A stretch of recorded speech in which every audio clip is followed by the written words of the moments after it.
Welcome back to the Golf Smarter podcast, Kay. Hey, it's great to see you again, Fred. We're bi-coastal this time and not in the same room. Yeah, But thanks for having me back. Oh, no, it was great. I'm so glad that you're back because I have so many more questions about your teaching method that I find so interesting. And now that my wife is starting to play golf a little bit, she agrees to 9 holes, which is a big deal. I'm still debating whether I like this idea or not, but my wife Understandable. Be careful what you wish for. Well, yeah, no. I mean, and I'm very conscious of the fact that I don't give her instruction during our time playing, right? I don't. A smart guy. There's too much going on, and she's even commented that she likes playing with me, that I'm not annoying, but I do make occasional suggestions. But it's not. I avoid swing mechanics where I can. Like when we were playing yesterday, she has a tendency to bend when she's addressing the ball. She has a tendency to bend in the middle of her back versus bending at her hips, right? So she's kind of hunched over versus bending over, right? Right. And when I point that out, she makes solid contact, which is great. Right, because what you're having her do is actually getting her torso up over the ball so that the golf club's going to swing underneath her, because our torso actually helps to hit down into the shot or into the turf. Exactly. But can I offer a suggestion? Oh, please. I need all the help I can get because I'm not a teacher. I'm not a golf instructor. So if we go to, which we're going to talk about, like Golf 8.5, today, in the last probably 4 to 5 years, we never teach posture anymore, ever. It happens automatically. And by that I mean this, is we use a system, the first 4 things in Golf 8.5 are what we call GCAP. G stands for grip, C will stand for club head, the A will stand for alignment, which is the line across your toes, and the P stands for posture. Now, if you grip the club up in the air and you have the leading edge perpendicular to the ground, then the second thing is you step in with your right foot. I'm assuming she's right-handed. She is. You step in with your right foot like a baseball batter stepping into the batter's box. And then you're setting the club on the ground and you're setting your arm in relationship to the ground, which is your arm is then perpendicular to the ground. Then you set your feet. So then you set your left foot, left foot, do a little waggle, and your line across your toes is now perpendicular to the leading edge. If you do it in that order, everyone will get set up properly, because when they set the club on the ground, they have to automatically bend at the hip as opposed to at the waist, and that's what actually then curves their back. So if you're having to make an adjustment after someone gets set up, they need to step out, go back and do the order again. And to this day, we don't teach posture. It changes automatically by just changing the order. Okay, so the 8.5, I got the GCAP, right? Is that the first 4 of the 8.5? That's the first 4 of the 8.5. Okay, I was wondering where I knew the 4.5 of the Y, the L, right? And we'll go into that. I know it because I've been reading your stuff and thinking about, ever since that we were together in Utah, I've been thinking about it a lot. Especially dropping my elbows down. The elevator, however you want to market this. You're doing quite well. I actually have a little teaching club here, and you were cute when you set up, and you went, like you put the club up in the air. And if you watch them on TV, that's the golf pros do. So I always say the number 1 rule at Education Golf is you have to look good. But all amateurs put their hands on the club with the club on the ground. And the good guys on TV and gals pick the club up in the air and put their hands on the club up here. Now that keeps your head up, but it also looks better because now you're looking at your grip right side up. Then you set it on the ground. Let's go into detail on that one again. I like this. And if you can actually, for those who are listening, I apologize, but for the rest who are checking this out on our YouTube channel, Kay is showing us with a small club exactly what she's talking about. So go ahead. So the leading edge, I'm assuming that you can see this, is pointing straight up, wherever you can see the arrow on my club. On the toe of the club. On the toe of the club, it's pointing at the toe. Very good. And so when that's a square club face, if the arrow is pointing to the right or one way, it could be left to the left-hander, that's open, and then therefore that would be closed, would be the opposite direction. So everyone is getting it balanced in their hands so the leading edge is up. So again, if you do it with it up in the air, you're actually practicing and looking at your grip right side up, rather than if it's on the ground, it's not going to get in your palm and it won't get in your fingers. So what people are doing is they're actually getting their grip up in the air to get it balanced in their hand correctly. Okay. If you could do me a favor while you're holding it, just hold it a little closer so that I can see it. I'm really curious, where is your right hand in relationship to a strong versus a weak grip? I've heard the terms, and from, if I understand correctly, a strong grip it's wrapped under the club a little bit more on the right hand. Traditionally, a strong grip would be the left hand. Yes, your top hand would be turned more to your right, and then yes, your right hand or the bottom hand would be both turned. Yes, you're still doing palm to palm. Now, this is what I think that's the traditional names for the strong grip. It is not a strong grip. It is actually a weaker grip in the fact that you have to squeeze it tighter. So it's a very, shall I say, communicated term for something that is. Now, especially for women, they're taught to have that left hand turned over and the right hand more underneath it, but it puts more strain on their left elbow, and they'll get golfer's elbow, believe it or not. Interesting. So what happens is when you do that, hopefully you can see my palm, that the club gets up in my palm, and then I have to squeeze tighter and my thumb looks long. So if I actually can get it more in my fingers, right, I'm actually a stronger grip.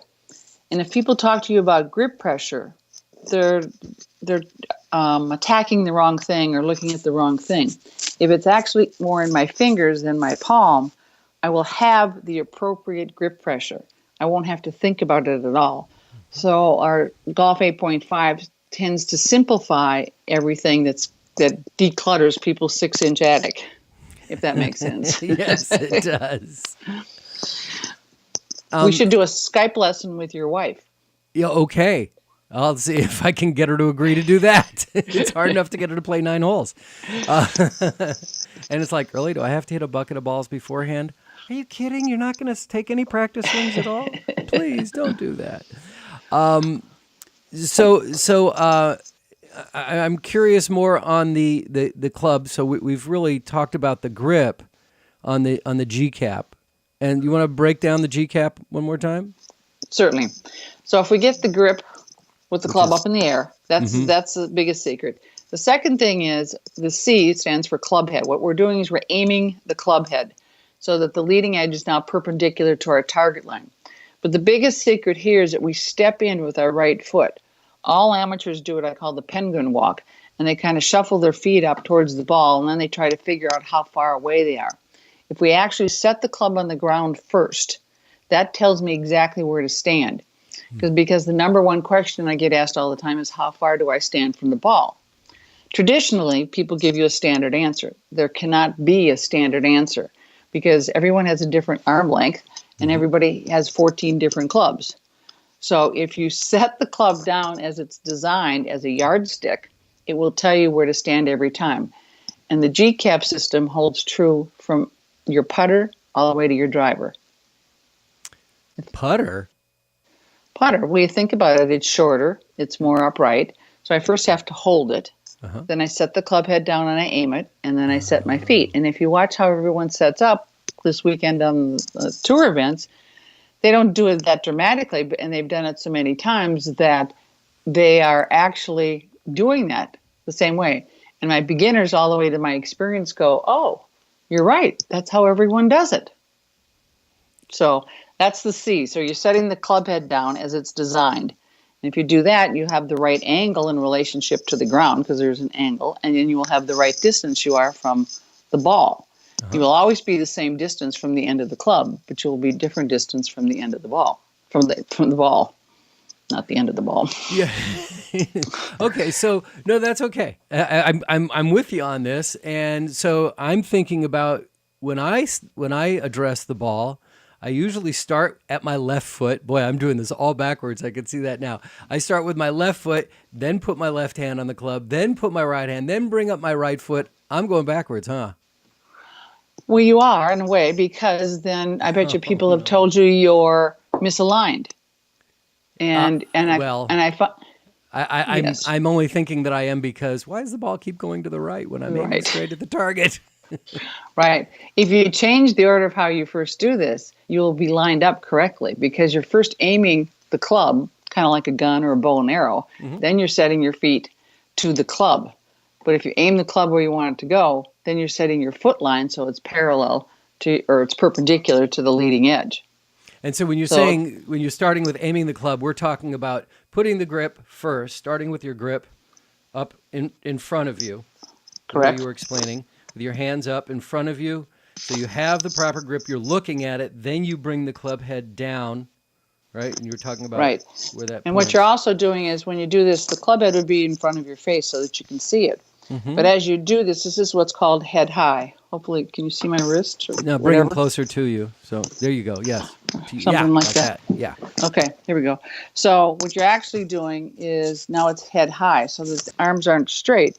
This is a term in tennis, so the club head is slightly higher than your hands. And so when you get set up and you set the club on the ground, you still have this same angle, so that it's interpreted that that is being straight, as opposed to that's really not that straight. We want this angle to be straight, but there's always an angle here.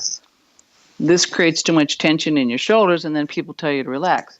But if you have it head high, you'll be in a perfect position automatically. Okay. Very good.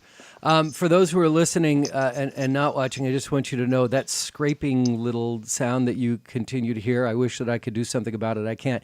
Kay is just wearing her earbuds, and so it's just kind of brushing up against her shirt. So I apologize, but that's what that noise is. So it's nothing we can do about it. Okay, so I have to believe that you're getting people who come into you who say.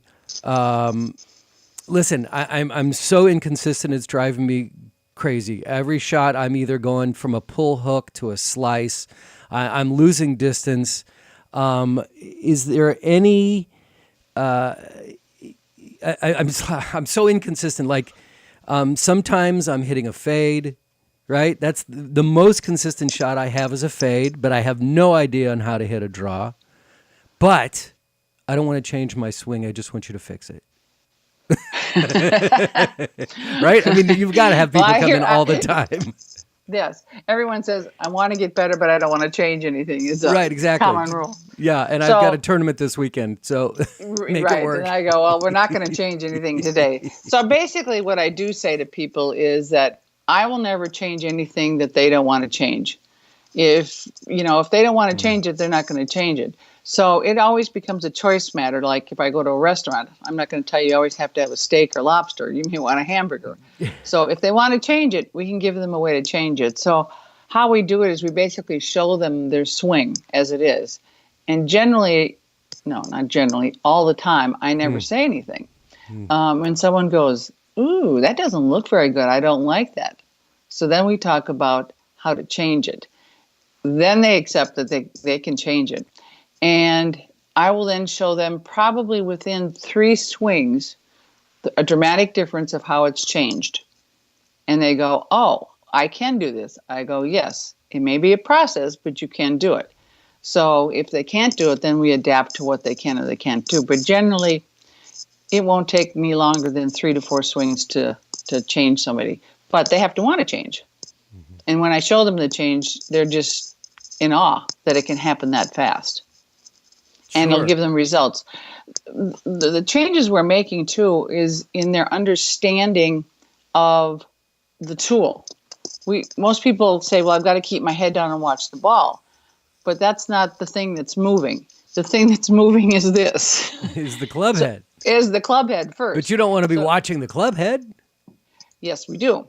For a Really? while, you want to watch the club head. You want to know where the club head is and where that's going. Pretty soon it turns into a feel, but if you use all of your sensory systems, from visual to auditory to balance and kinesthetic, you will then learn where the club head has to be. I can actually get people to hit a golf ball better by watching the club head than watching the ball. That you can, if you're watching the club head. No, they watch the club head. During the swing? During the swing. Really? Right, because it's like, I'll go back to when my father taught us how to use a hammer and a nail. Okay. He gave us an old 2x4 and a box of nails, and you had to watch the hammer hit the nail. You had to do it slowly, but you had to figure out how the hammer had to work. Now, if I had the hammer upside down or I kept missing the nail, you then figured out what to do. Now, we weren't pounding anything together. We were just learning about centerness of contact. How does the hammer hit the nail? So that's where we want to go with that. So if people understand club head, they will then understand ball flight. Why is the ball going to the right and why is the ball going to the left, or why am I topping it, or whatever it is. Once they understand that, like one man, his commented after he took my workshop was, he said, I used to have a bad round. He said, now I only have one bad hole because I know what I need to fix. He's still he was a 24, he's about a 20 handicap. But our objective is for people to know their own swing. Why is it going in the woods? You should know why it's going in the woods rather than somebody else. You hit it there, you got to go get it.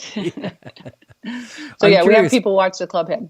Yeah, I'm curious, was your dad giving you that lesson on the hammer and nail because of golf? Or was it really for a hammer and nail? It was really for the hammer and nail, believe it or not. We were little kids. Well, I know, but maybe that was his method of teaching you golf. Well, it's probably interesting because it is about the tool. And he did play golf, and he loved to play golf. And but he let us play all kinds of sports. So we played baseball, we played football, we played dolls. You know, my brother played football, I played football. If I played dolls, he played dolls. So awesome. It was about learning how to play. It was equal rights. Is what it was. And what was it that made you gravitate towards golf for the rest of your life? I played in college. I got my degree in physical education and health and kinesiology, et cetera, et cetera. I didn't play much golf during that period. I kind of thought it was one of those stupid sports, but I played everything else: volleyball, basketball, badminton, tennis, you name it. Not football. Not football, no. Only with your brother. We skipped, only with my brother when we were little kids. But after college, I played in a couple tournaments, and my handicap was first 26, and I decided I did not want to be at the bottom of the pack, so I took some lessons from our club professional, and then I entered a few tournaments, and I got my handicap down to a 10, and I actually won the Minnesota State Pub Links. And so it was pretty good. So it was kind of fun. And then I got some lessons from a gentleman that was of the Harvey Penick caliber by the name of Les Bolstead at the University of Minnesota, who was top notch. And I still use a lot of his philosophies about teaching and the club and how it works and how your right hand is actually your power source. There's another one that most people would disagree with me on. So anyways. Wait. You got to flesh that. You can't just drop that bomb and then walk away from it. You've got to explain it.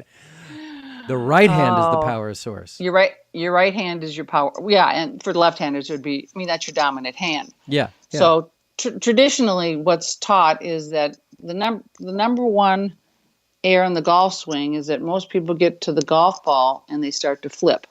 Sure. So the handle's going backwards. They could show you thousands of videos, and everyone's trying to get underneath it or hit it like a fly swatter or whatever.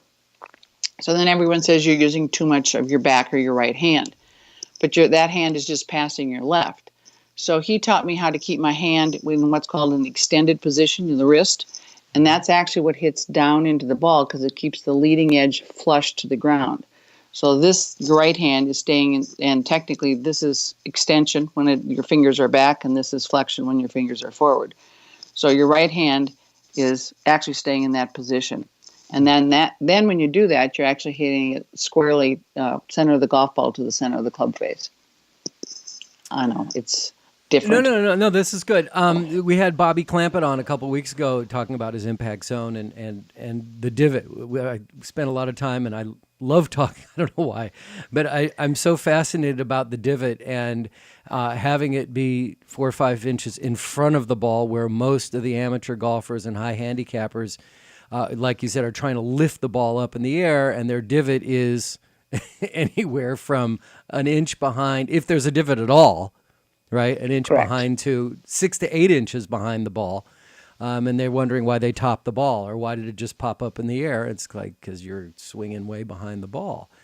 Do you spend a lot of time on the importance or where your divot placement is with Golf 8.5? I'll answer that like a politician, yes and no, in the fact that I used to teach an Just impact. don't tweet that answer out, okay? Just do me a favor.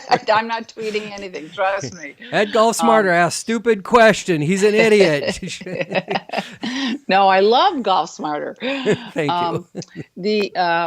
The technical thing is that I used to teach an impact, but now I don't. In our 4.5 positions, we teach a post-impact position. And if I can get you to the post-impact position, impact is perfect because you're not thinking of the ball. So what I mean by that is, and I can go to Bobby Clampett too, is that the leading edge is like a knife. Okay, so if that is not flush to the ground, if it's flush to the ground, it will take the divot after the ball. If it's not flush to the ground, it'll either come too soon and they'll dig, and people tell you to hit down, so then they're too steep, or then they are swinging up on it because that does increase the loft. We can actually have another little tool here, which is fun. So we all know that increases the loft, but that's actually backwards. Just if you're not watching, she stuck a magnet that's a magnetic pole, I guess, onto the club face, and it really can show you the direction your ball's going to go. That's really awesome. Mm-hmm. So it's a handy dandy little tool. It's actually an automotive tool for picking up parts. Excellent. My teaching aids aren't very expensive, but they work. Yeah, they're effective. So the way I talk about it is that if you keep the leading edge down, you will take the divot after the ball.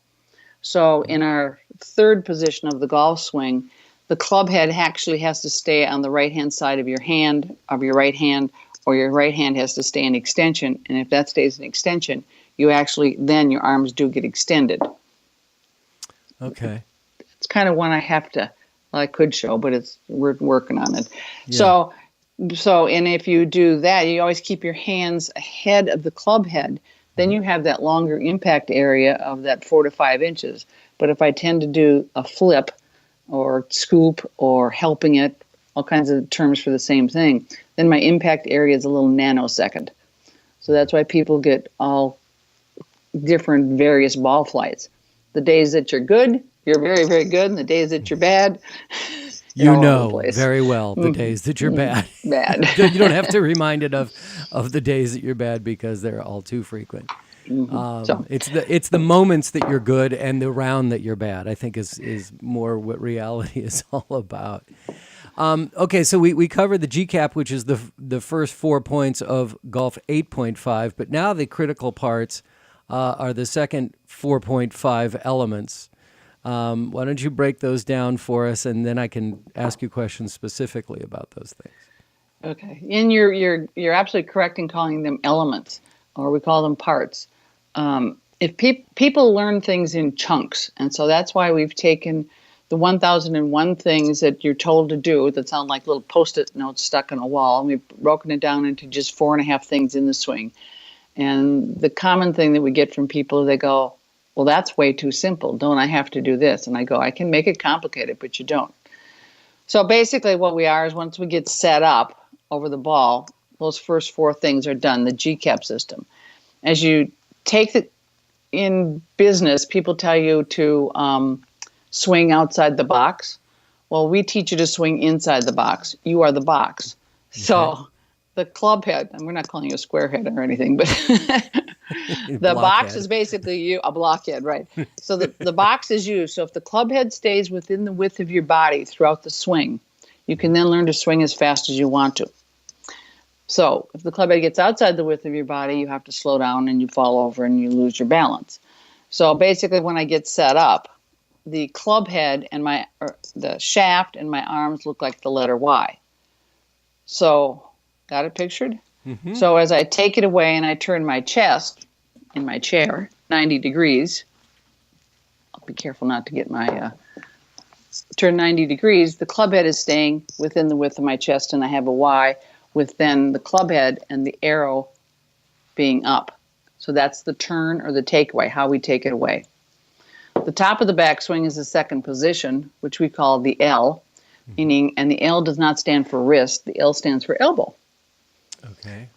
Okay, so the L then, that's called a leverage point. L stands for elevate, L, leverage. Okay. And this is your right hand is in the L position? Yes, because that's your power source. Like you'd be playing basketball. Okay. And your left arm at this point is straight because it becomes a diagonal to your shoulder line. So that left arm stays as straight as you can, but I'm always more interested in what the left wrist is doing. And so people focus on arm, but it's really wrist rather than having it that way. That's an open club face. That would be square. And this is left wrist, other one. No, you were right. I'm backwards with you. Yes. Well, I'm sorry. I've always had, for years and years, in many different activities that include piano, typing, and golf, I've always had an issue with my left wrist being cocked back. And That's it's called just, cupping. yeah, right. And was a big problem for me. It's only in the last year or two that I've understood how to try to keep my left wrist straight on the backswing, square on the backswing. Right. And that's totally in relationship to then the club face angle, whether it's open, square, or closed. So if you can keep it square throughout the swing, okay, so that would be the top of your backswing. As you come down, here's another thing that we can debunk or declutter. Please. Is the whole world teaches you to turn your hips first. You heard it on TV, you hear whatever. We don't. We take your L and we make it come down first, like an elevator. And as one young man just the other day, he calls it the elbow-vator. Elbow-vator? It takes a kid to figure that one out. It took a 13-year-old kid to figure that one out. So that's called, the technical part is called retaining the angle. But if I turn my hips first, then I lose the angle. And so I lose my power. So what's really happening is as this comes down, it doesn't stay into your side. It's just that you're retaining that angle. The right elbow, the left is your guide, the right elbow at impact unbends, and that's where your power is down below. Okay. So then the third position becomes the forward Y with your back leg or your right knee bending towards your left. We call it the run in the back of your right nylon. Okay. If you were standing up, you'd have to look over your shoulder at the run down your calf. Okay. I can send you a pair of nylons just so you can practice at home. That's okay. I live in the Bay Area. We have plenty of nylons being worn. Got it. Everybody. And so then the fourth position becomes your elbows again, but it's two double L's, and you bend your elbows or the club head. So at the forward position, the arrow would be up again with your right wrist in the extension. You have your Y with your right leg released. It's your right leg that turns the hips. You get turned, but your power source is your right leg, not your hips turning. Because if you turn your hips, everyone comes out of the swing plane immediately and loses their leverage. So interesting. This is really disruptive, isn't it? It's really, we're disrupting traditional teaching, yes. And people get it immediately. Like I had a gentleman just yesterday. He's probably taken 30 years worth of lessons from many of the big names in the business, and we totally rearranged it. We sat down in my office for a good probably 4 hours just discussing the swing and decluttering it. And he went out and he said, I've never hit the ball better than the way we just described. So I haven't gotten to the fourth position. So the fourth position is just my double L's, is both elbows bend the club head over my left shoulder. And then I'm done. So you have a Y, you have an L, you have an elevator, because elevators go up, they come down. Vader, The elbow-vator, right? Sounds like Darth Vader. I love that. Elevator. And then you have a forward Y with the run in your nylon, and then you have double L's. So you've broken this down into something that seems to be very simple. And you claim this, so this gentleman that came to you that has worked with so many of the great names, great pros there are. Was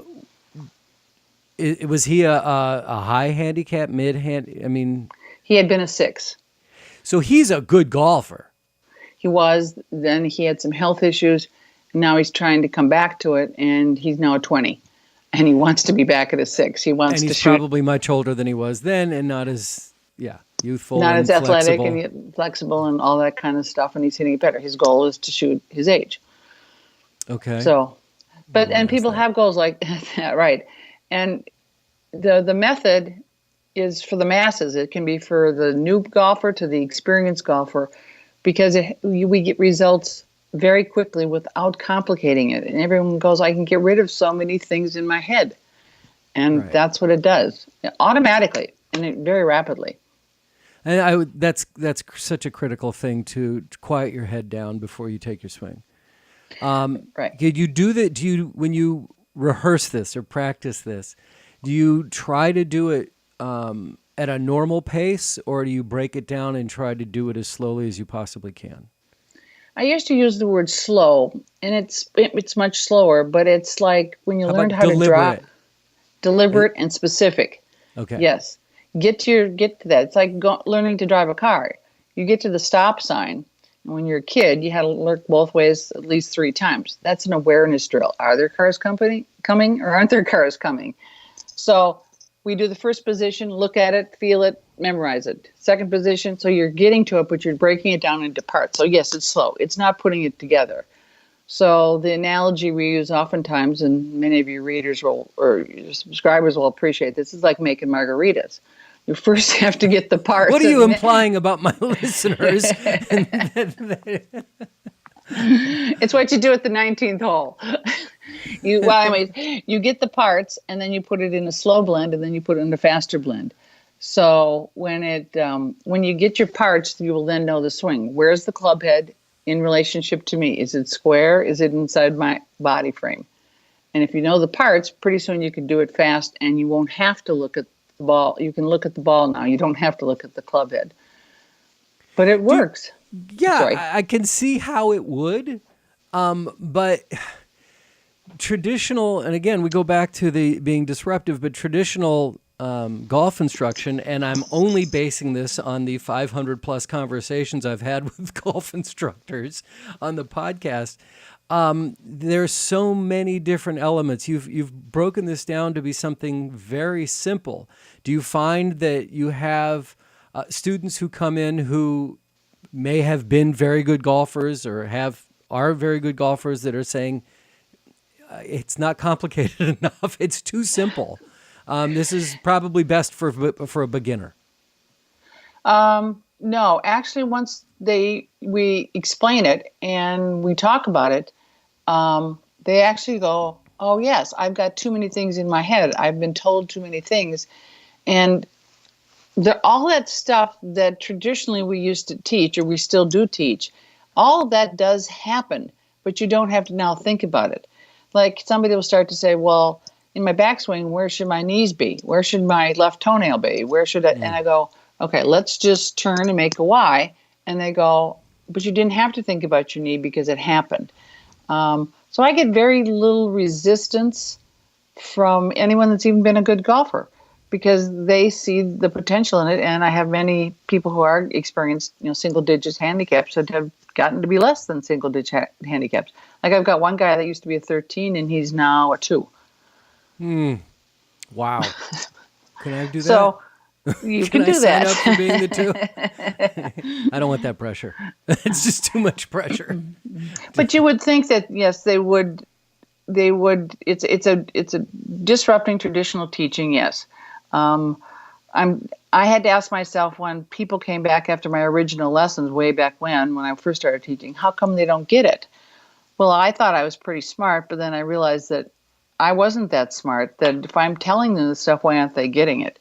So then I had to really reevaluate how I taught it. And I went, it's way too complicated, and it's not that complicated to swing a golf club. Now, it might be complicated to play the game. Now you've got wind, playing partners, hills, da-da-da-da. But you can't play the game if you don't have a swing.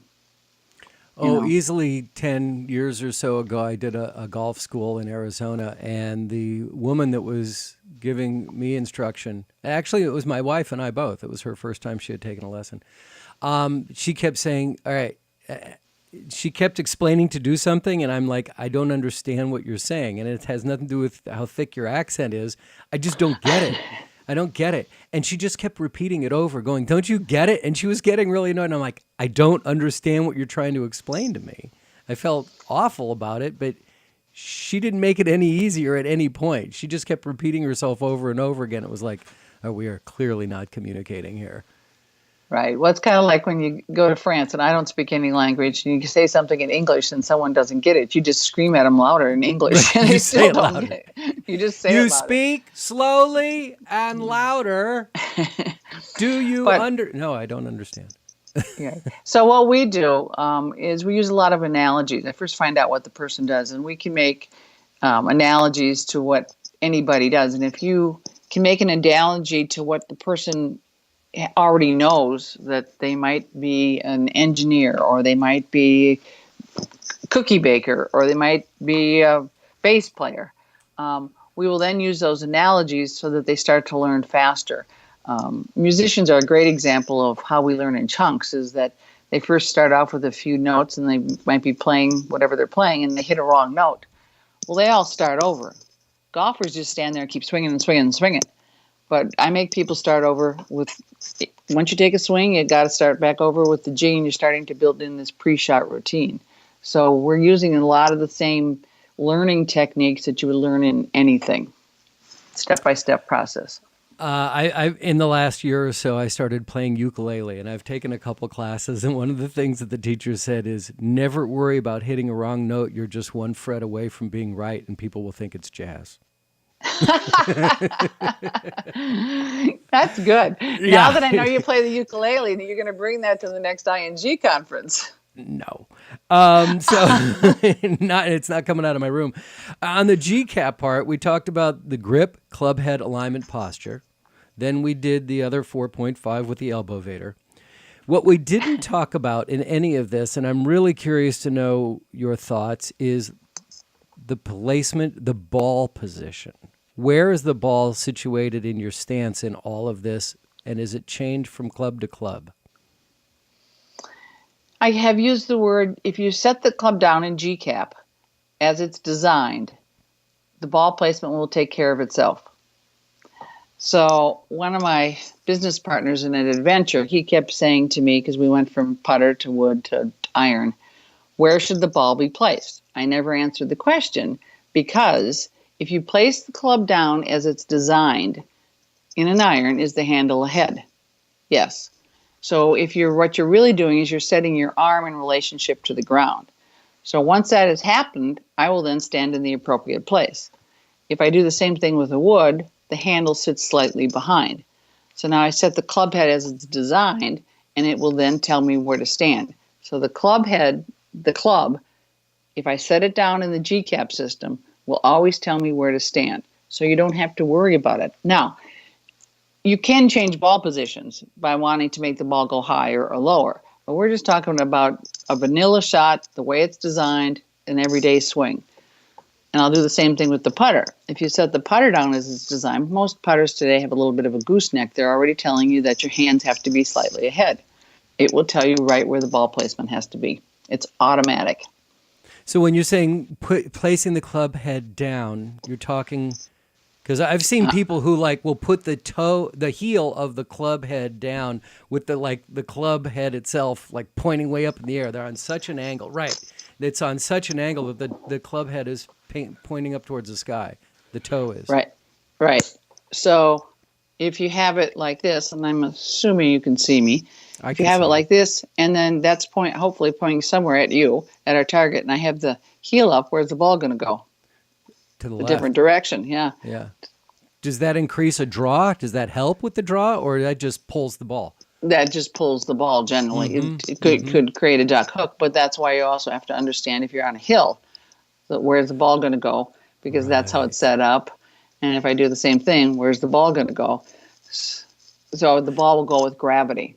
The only issue I have with that is that the ball, you can't move the ball. So you've got to, you have to readjust your stance with each. We've had issues with phones. Is it going to be that you have to adjust your stance? If you get it set up, you put it down, it's like, wait a minute, my club head is now nowhere near the ball. I got to start all over again. Start all over again. You just got to do it again, because obviously you're not going to start with where the ball is from there. You start with your hands out in front of you. Right. And people, if they've been taught before, move one foot this way or with the ball position, they keep asking that. It might last for 6 shots, and then pretty soon it's a done issue.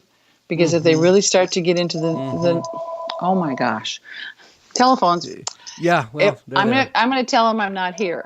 Yeah, we're almost done.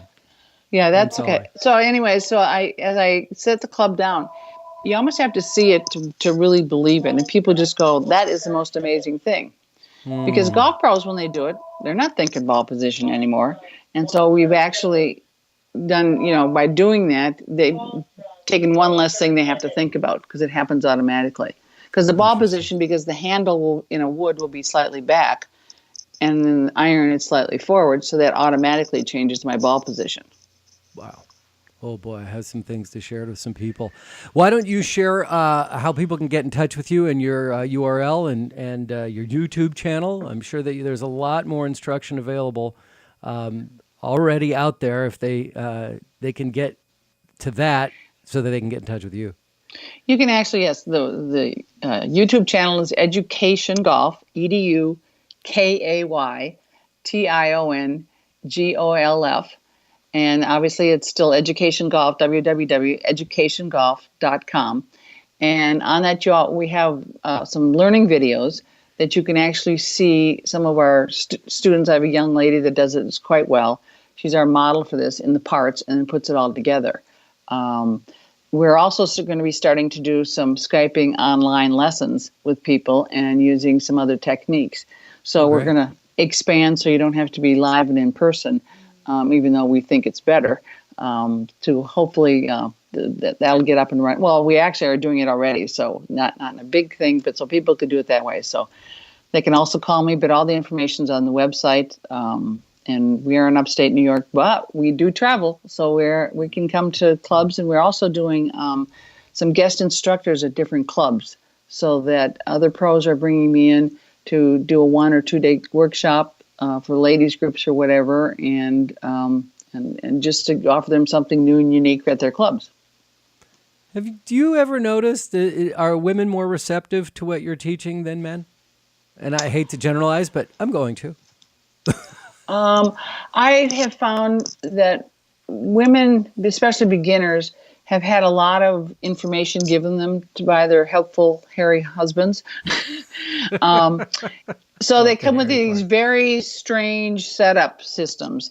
And then once I do that, but I have a clientele that's 50-50, and they're just about as receptive. But more men have been playing athletics, so they have a little bit better ready position. But many of them still are doing the penguin walk when they come up, and they can't get set up, and they bend their knees and keep their head down and all that stuff. So the reception is pretty good most of the time, believe it or not.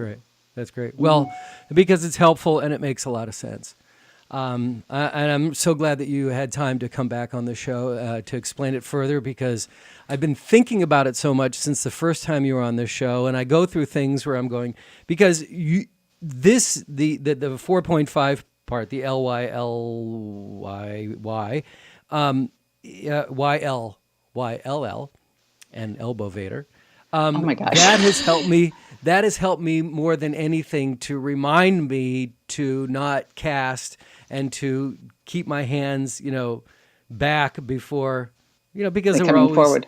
Yeah. So and that's what causes a slice of the balls. You're coming over the swing plane. So we explain swing plane, and the swing plane, as people say, take it inside to outside. We've thrown those words right out the window, because is swing plane too nuanced for most people? Swing plane's like if I'm taking a big old right-hand turn and going to go to San Francisco and see you, all it is my shoulder plane. It's the angle of the shaft in relationship to the ground. And if you stay somewhere in that swing plane, I call it a road. If you're driving down the road, if I'm somewhere in that road, I'm going to be golden. But if I get over here in the ditch or on the other ditch, as one lady said, you got to drive slower in the ditch. So we get most people somewhere in that road. So we've taken the words inside and outside and changed it completely. Fabulous. Throw them out. All right, educationgolf.com, EduKayTion, And that's because Kay McMahon is our guest today, and I really do appreciate your time. You check out her YouTube channel as well, Education Golf on YouTube. You're going to learn a lot, and then you'll probably want to get in touch with her. Thanks so much, Kay. Thanks, Fred. It's always a pleasure. Talk to you soon. Keep your head up. No. Keep your head down. No, keep your head up.